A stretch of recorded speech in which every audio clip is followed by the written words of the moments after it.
écouté, nous allons poursuivre notre cheminement aux côtés de Nathanaël. Alors, je vous disais la semaine dernière que nous allions maintenant parler du figuier. Vous savez, ce moment où Nathanaël se retrouve sous le figuier. Eh bien non, je ne vais pas vous parler du figuier parce que quand j'ai commencé à préparer ce que je vais vous partager ce matin, le Seigneur m'a emmené sur autre chose. Alors, le figuier, ça sera pour quand le Seigneur dira que c'est le moment de parler du figuier. Alors, donc, nous allons continuer quand même notre cheminement aux côtés de Nathanaël, celui donc dont Jésus déclare qu'il est un vrai fils d'Israël. Nathanaël en hébreu, dont je vous rappelle, le nom signifie Dieu donne ou don de Dieu, et qu'il est connu de Jésus, nous l'avons vu la semaine dernière. Pour ceux qui n'étaient pas avec nous dans les deux précédents messages, je vous encourage à les écouter pour que vous ayez vraiment une bonne compréhension de ce que je vais vous partager maintenant. Alors, donc, Nathanaël, un vrai fils d'Israël. Pourquoi? Parce que ce vrai fils d'Israël, en qui il n'y a pas de fraude, est celui qui est né du céleste. Nous l'avons vu donc quand nous avons commencé à partager ensemble ce passage. Il est né du céleste et il est connecté avec le divin, il est pénétré, nous avons parlé d'être connu la semaine dernière et qui est un terme, la connaissance, c'est la pénétration, c'est dans ce sens que nous parlons, donc il est pénétré par la Torah, la parole vivante, vivifiante, et il connaît son identité. Alors j'aimerais quand même faire une rectification parce que je vous avais dit la dernière fois que Nathanaël n'apparaissait qu'une fois dans l'évangile de Jean et que pour trois autres évangiles, Matthieu, Marc et Luc, on suppose qu'il est Barthélemy. En réalité, si effectivement on le retrouve sous le nom de Barthélemy pour Matthieu, pour Marc et pour Luc, on le retrouve une deuxième fois dans l'évangile de Jean et pas à n'importe quel moment, et on apprend à ce moment-là qu'il est de Cana. Alors je voudrais remercier Yves qui m'a ouvert les yeux la semaine dernière en me montrant pourtant ce passage, en lisant ce passage que pourtant j'ai lu, comme vous, lu et relu, et je ne m'étais pas souvenu que Nathanaël était cité à ce moment-là et qu'en plus on confirmait, enfin, la parole Jean nous confirmait qu'il est de Cana. Alors, Cana, voilà où le Seigneur m'a conduit ce matin pour, pas sous le figuier, mais nous allons aller à Cana. Cana, là même, où vont se dérouler, 2 jours après la rencontre entre Nathanaël et Jésus, les noces de l'agneau. Mais avant de parler de Cana et de ce que cela signifie, relisons donc cette rencontre entre Nathanaël et Jésus. Alors, venez avec moi dans Jean au chapitre 1, du verset 43 à 51. Nous allons relire tout ce passage sur lequel nous travaillons et nous méditons depuis maintenant 3 semaines, sur ce passage qui, si en première lecture, il semble assez simple, et voilà, en deuxième lecture et en troisième lecture et en quatrième lecture, on s'aperçoit que c'est un moment tout à fait céleste et que ce passage est vraiment quelque chose qui nous emmène dans le divin. Alors, Jean 1, versets 43 à 51. Le lendemain, ayant décidé de partir pour la Galile, c'est-à-dire la Galilée, et Yeshua, Jésus, rencontra Philippe et dit, suis-moi. Philippe était originaire de Bethsaïda, la ville où demeuraient André et Képha. Képha, c'est Pierre. Philippe rencontra Nathanaël et lui dit, nous avons trouvé celui dont Moshe a écrit dans la Torah et les prophètes. Entre parenthèses, si vous voulez savoir, mais vous le savez certainement, de quoi parle Philippe quand il dit celui dont Moshe a écrit dans la Torah et les prophètes, eh bien vous le trouvez dans Deutéronome 18 au verset 15. Allez, je vais vous le lire, c'est assez court, mais c'est très puissant.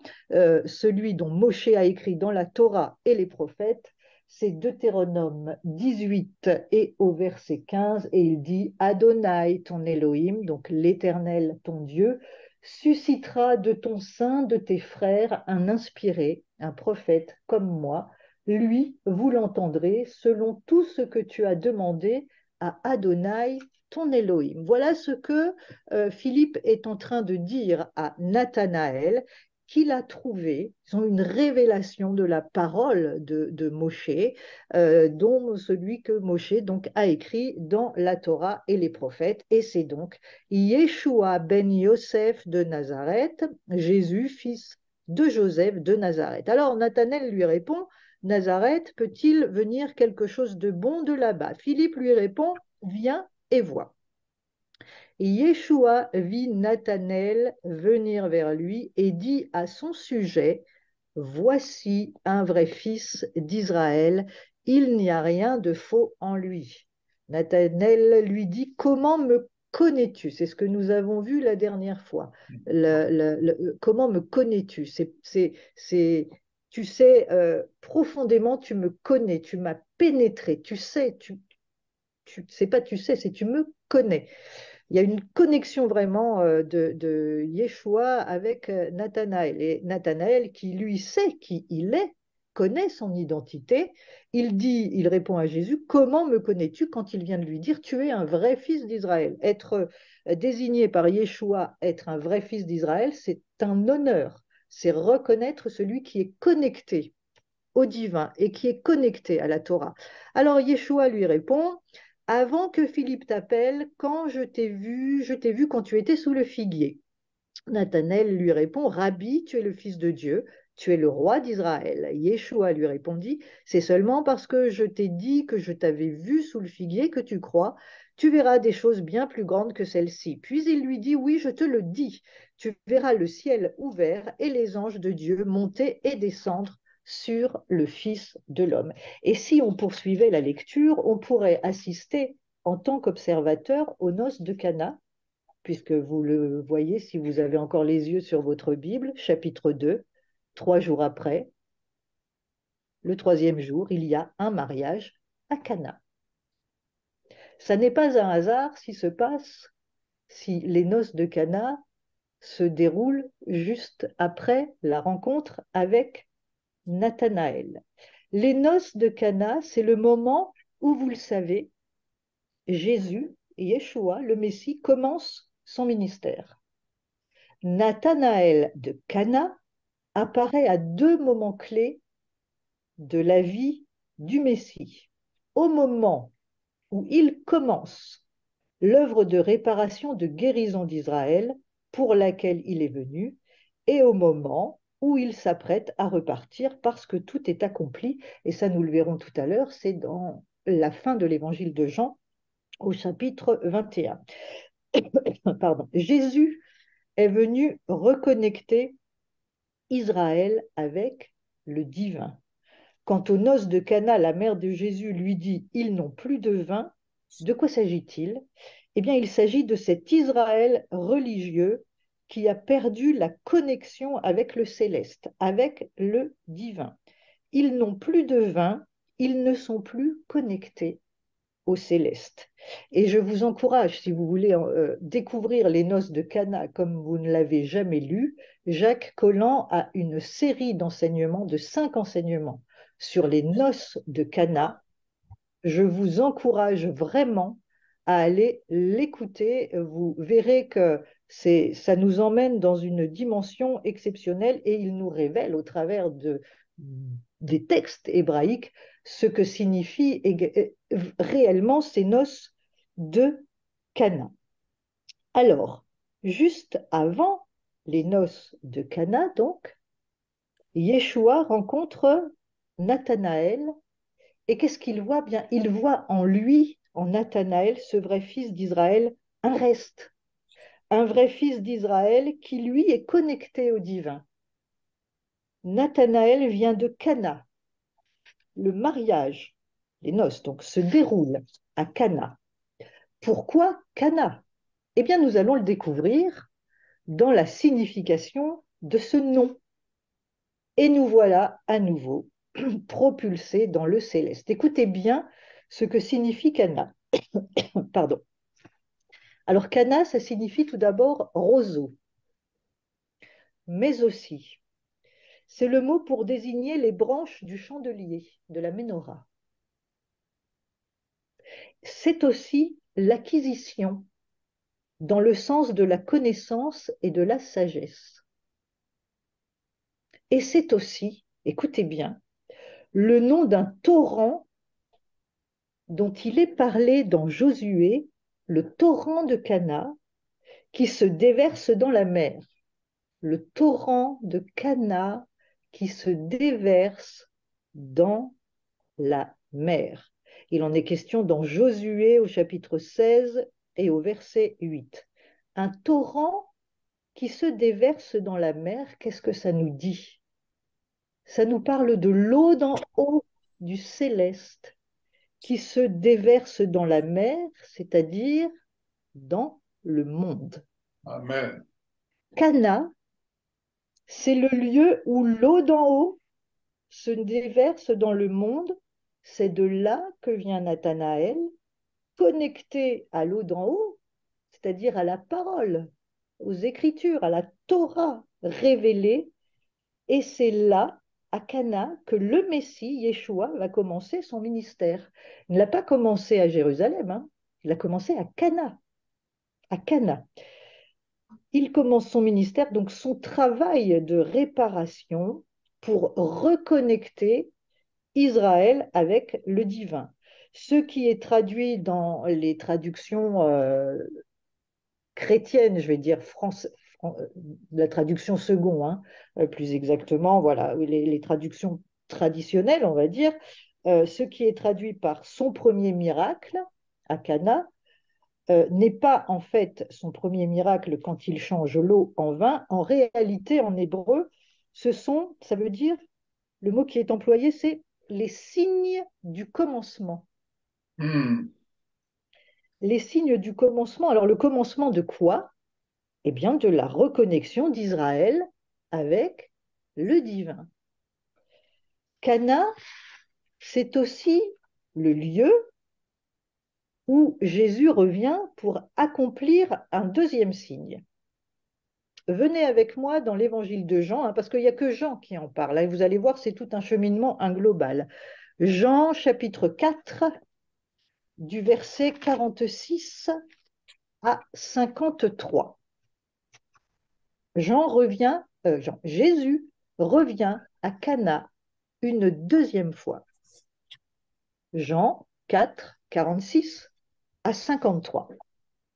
Il, c'est-à-dire Jésus Yeshua, alla de nouveau à Cana dans la Galilée, où il avait changé l'eau en vin. Il y avait là un officier au service du roi dont le fils était malade à Kfar-Nahum, Capernaum, hein, dans les traductions secondes. Cet homme, ayant entendu dire que Yeshua était venu de Yehuda en Galilée, alla le trouver et lui demanda qu'il veuille bien descendre pour guérir son fils qui était sur le point de mourir. Et Yeshua répondit, à moins que vous ne voyiez des signes et des miracles, vous n'aurez jamais confiance en moi. L'officier lui dit, Maître, descends avant que ne meure mon fils. Et Yeshua répondit, tu peux partir, ton fils est vivant. L'homme crut ce que Yeshua lui avait dit et s'en alla. Alors qu'il descendait, ses serviteurs vinrent à sa rencontre et lui rapportèrent que son fils était vivant. Il leur demanda alors à quelle heure il avait commencé à se trouver mieux. Ils dirent, la fièvre l'a quitté hier après-midi à la 7e heure. Le père savait que c'était l'heure même où Yeshua lui avait dit, ton fils est vivant. Alors lui et toute sa famille mirent leur confiance en Yeshua. Ceci est le deuxième signe que fit Yeshua après qu'il fut venu de Yehuda, c'est-à-dire de Juda, dans la Galilée. Qui est ce fils sur le point de mourir? Alors évidemment, en première lecture, et c'est tout à fait vrai, Jésus est venu à parler une parole puissante et cet enfant, ce fils, a été guéri. Mais là, nous sommes plus dans une lecture qui nous emmène dans la dimension du céleste. Alors, qui est ce fils donc sur le point de mourir? Eh bien, c'est encore l'image de cet Israël qui s'est connecté, déconnecté de sa source et qui est en train de mourir spirituellement. Mon peuple périt faute de connaissance, nous dit Osée. Mon peuple se tait sans pénétration. C'est la traduction de Chouraki. Mon peuple périt faute de pénétration, faute de connaissance. Et c'est ce qui est arrivé à Israël, déconnecté du divin, qui n'était plus dans la connaissance, dans la pénétration de la parole, à l'inverse de Nathanaël, qui lui était encore connecté. Et c'est pour ça que Yeshua voit en lui un vrai fils d'Israël. Alors, cet homme, un officier du roi, demande par 2 fois à Jésus de descendre. Rappelez-vous que Cana, où se trouve donc Jésus, est un torrent qui se déverse dans la mer. L'eau d'en haut, l'eau de la parole qui vient se déverser dans le monde. Je vous rappelle, si vous ne le savez pas, mais je sais que vous le savez, mais il faut le rappeler, tout se fait toujours à partir du céleste. Ça descend du céleste dans le terrestre, hein. Tout se fait toujours à partir d'en haut. Descends avant que ne meure mon fils. Et Yeshua lui répond, tu peux partir, ton fils vit. Et il est dit que l'homme croit à la parole de Yeshua, et il nous est dit que l'homme descend et rencontre ses serviteurs. Alors s'il descend, c'est qu'il est monté à Cana. Il est monté donc cet homme dans le céleste à la rencontre de Yeshua pour réclamer la guérison de son fils et il redescend ressourcé par la parole, par sa rencontre avec Yeshua et donc il croit à la parole qu'il a rencontrée. En montant à Cana, il a pénétré dans le torrent, la source d'eau vive, et il a cru. Alors il demande à quelle heure son fils se sent mieux. À la 7e heure. Alors évidemment, vous le savez, ce n'est pas un hasard s'il va mieux à la 7e heure, parce que 7, c'est la totalité de la création. Ça correspond au Shabbat, au tout accompli. Et d'ailleurs, le lieu où se trouve ce fils et où cet homme, cet officier du roi descend est Capernaum, en hébreu Kfar Nahum. Est-ce que vous me suivez jusque-là? Ça va? mm, Parce que j'enchaîne les significations, mais faut quand même. J'espère que vous arrivez à me suivre, que je ne suis pas trop compliquée. Donc, ce fils est à Capernaum, à Kfar Nahum. Kfar signifie couvrir ou recouvrir, et Nahum a la même racine que Noach, Noach, Noé, qui signifie consoler ou réconforter. C'est-à-dire que ce fils est donc guéri à la 7e heure, au moment du Shabbat, au moment du repos, dans une ville qui est la ville qui recouvre et qui console. Il n'y a pas de lieu cité au hasard dans la parole de Dieu. Tout ceci est évidemment prophétique. Tout comme les noces de Cana, la guérison d'Israël, mais ça ne s'arrête pas là. Lisons la suite au verset 53, je vous le relis. Le Père, donc, savait que c'était l'heure même où Yeshua lui avait dit, ton fils est vivant. Alors lui et toute sa famille mirent leur confiance en Yeshua. Ceci donc est le deuxième signe que fit Yeshua à Cana. Lui et toute sa famille mirent leur confiance en Yeshua. Alors, qu'est-ce que ça peut bien nous rappeler? Yves, tu en as parlé du salut de la famille, avec évidemment le geôlier dans le livre des Actes, Paul et Silas. Mais aussi, on peut penser à Corneille. Corneille, qui est réuni avec toute sa famille, l'Éternel, enfin Yeshua, envoie Pierre pour leur annoncer l'évangile et qu'ils reçoivent l'Esprit. Mais en lisant cette phrase, un autre verset est immédiatement venu à mon esprit.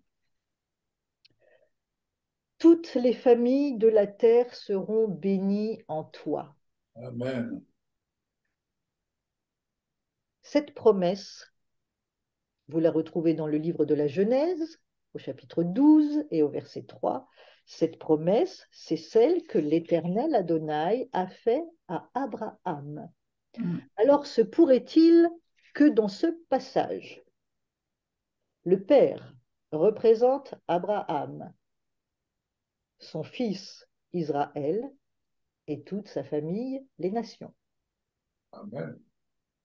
Personnellement, c'est la lecture que j'en ai, mais comme à chaque fois, je vous dirais, ne retenez que ce qui est bon.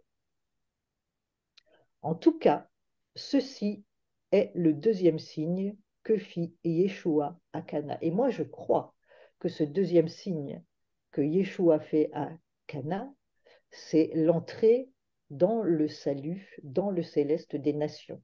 Les noces de Cana, c'est la reconnexion d'Israël avec le céleste. Son deuxième signe, c'est les nations qui entrent. Vous savez, Jésus dit, je suis venu premièrement pour, pour sauver les brebis d'Israël, premièrement, mais ensuite il y a les nations. Ne l'oublions pas. Ne nous oublions pas. Alors, Cana et Nathanaël sont intimement liés, et je dirais même indissociables. Je vous le disais au début, Nathanaël, on ne le voit que 2 fois. Juste avant les noces de Cana, donc le début du ministère de Jésus, et à la fin du ministère de Jésus. Venez avec moi dans le chapitre 21 de l'évangile de Jean. Tout ceci se passe dans l'évangile de Jean et je vous rappelle que l'évangile de Jean, et Jean a cette manière de nous propulser, lui quand il parle et tout ce qu'il écrit, il nous emmène toujours au niveau de l'éternité, au niveau du céleste. Alors Jean chapitre 21, versets 1 et 2. Après cela, Yeshua se manifesta de nouveau aux Talmidim, c'est-à-dire aux disciples, au lac de Tibériade. Voici comment cela s'est passé. Shiméon Képha, c'est-à-dire Simon-Pierre, et Thomas, son nom signifie jumeau, étaient ensemble avec Nathanaël de Cana dans la Galile, les fils de Zavdaï, c'est-à-dire les fils de Zébédée, et 2 autres Talmidim, 2 autres disciples donc. Vous noterez que Jean prend soin de préciser que Nathanaël est de Cana, alors qu'il ne précise rien pour les autres. Si vous comptez bien, ils sont 7. Ils ne sont pas 12, hein, pas les 12, ils sont 7. Comme l'heure à laquelle le fils de l'officier a été guéri. Ils sont au lac de Tibériade, qui géographiquement se trouve dans le haut d'Israël et qui donc représente l'eau d'en haut. Le lac de Tibériade, chaque fois qu'il parle de la mer de Galilée, le lac de Tibériade, c'est une référence de monter vers le céleste, c'est l'eau d'en haut. Alors que la mer salée, hein, la mer morte, elle représente l'eau d'en bas. Alors, ils vont pêcher cette nuit-là et ils ne prennent rien. Yeshua se tient sur le rivage et leur dit de jeter le filet à tribord, c'est-à-dire à droite. Nous savons tous que la droite représente la puissance de Dieu. Donc il leur demande de jeter le filet à tribord, à droite. Et dans leur filet, 153 poissons. 153, c'est un code de Torah. Alors j'ai cherché à quoi cela pouvait bien correspondre. Vous savez qu'en guématria, c'est-à-dire en calculant la valeur numérique des lettres et des mots hébraïques, on trouve à quoi cela correspond. 153. en gematria, c'est la valeur du mot Bnei à Elohim, qui signifie les enfants de Dieu, c'est-à-dire, ou le peuple de Dieu. C'est-à-dire que ces 153 poissons qui sont dans le filet représentent donc les juifs et les non-juifs, les nations qui ont reconnu Yeshua comme leur Messie, comme leur sauveur. 153 gros poissons qui ne déchirent pas le filet, nous est-il dit, et que leur dit Yeshua, apportez le poisson que vous venez de pêcher et venez déjeuner. Apportez le poisson que vous venez de pêcher et venez déjeuner. Et nous voilà donc conviés aux noces de l'agneau. Amen. Les noces célestes. La boucle est bouclée. Nous sommes passés des noces de Cana aux noces de l'agneau. Jésus rencontre Nathanaël de Cana, un vrai fils d'Israël donc en qui il n'y a pas de fraude, celui qui est resté connecté au céleste en attendant celui dont Moshe a écrit dans la Torah et les prophètes. On comprend alors comment et pourquoi Jésus le connaît. Cana, là où Jésus commence son ministère terrestre et manifeste les signes du commencement. Cana, là où Jésus vient guérir le fils d'un officier du roi à la 7e heure et qui manifeste là son deuxième signe. Et enfin, le lac de Tibériade qui, lui aussi, comme le torrent de Cana, nous parle du céleste, de l'eau d'en haut. Et afin qu'on reste bien dans cette dimension, Jean prend bien soin de nous préciser que Nathanaël est de Cana. Un détail qui n'est pas donné par hasard, mais parce que tous ces passages dans Jean 1, Jean 2, Jean 4 et Jean 21 sont indissociables. Nous avons ce texte donc qui nous amène au tout début où nous faisons connaissance de Nathanaël, dont on apprend à la fin qu'il est de Cana et qui nous ramène donc sur tout ce développement.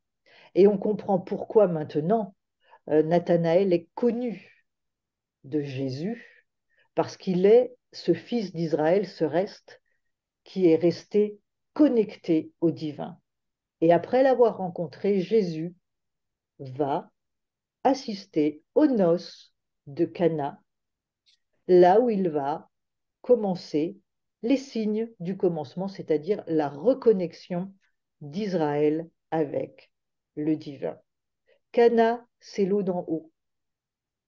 Et c'est là où nous sommes invités, nous aussi, à aller puiser, à aller chercher, à connaître toujours plus notre Messie. Il y a un passage dans Ézéchiel, je ne me rappelle plus la référence, mais j'y pense maintenant, où il est dit qu'ils rentrent dans le torrent. D'abord, ils ont de l'eau aux chevilles, et puis aux genoux, et puis à la taille. Eh bien, c'est ainsi que nous sommes invités à nous aussi monter dans l'eau d'en haut, d'abord de l'eau de la révélation aux chevilles, et puis aux genoux, et puis à la taille, et puis jusqu'à être complètement immergé dans cette eau de la parole révélée. C'est ça, c'est Ézéchiel la... 47. C'est Merci Ézéchiel Bernadette. 47. Merci Bernadette. Ézéchiel 47.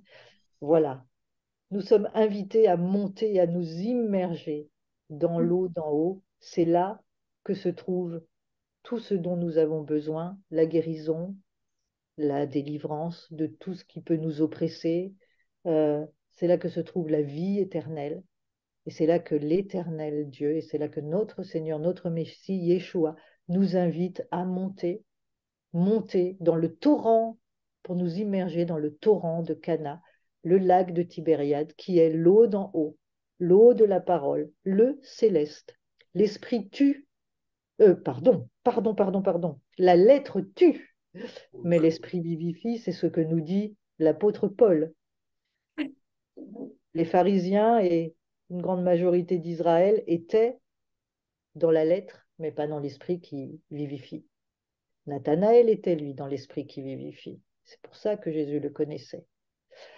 Voilà ce que je voulais vous partager ce matin. J'espère vraiment ne pas avoir été trop compliqué, mais c'est vrai que pour comprendre, il convient, si vous avez un moment, de réécouter les premiers, le point de départ hein, de ce cheminement, quand j'explique pourquoi Nathanaël est un vrai fils d'Israël et comment Jésus connaît Nathanaël. Voilà. Donc, alors, peut-être la prochaine fois, le figuier, puisque ce qui nous intriguait quand même à la base, c'est ce qui se passait sous ce figuier, pourquoi Nathanaël était sous le figuier et pourquoi surtout est-il tellement émerveillé et reconnaît-il immédiatement que Jésus est le Messie et le roi d'Israël parce qu'il l'a vu sous le figuier. Alors, Seigneur, si tu le permets, nous viendrons. En tout cas, nous y arriverons au figuier à un moment donné. Mais voilà. Voilà ce que je voulais vous partager ce matin. Soyez bénis et pénétrez dans le torrent de Cana, dans l'eau d'en haut, pour vous immerger, vous rafraîchir, vous ressourcer dans le céleste. Soyez bénis.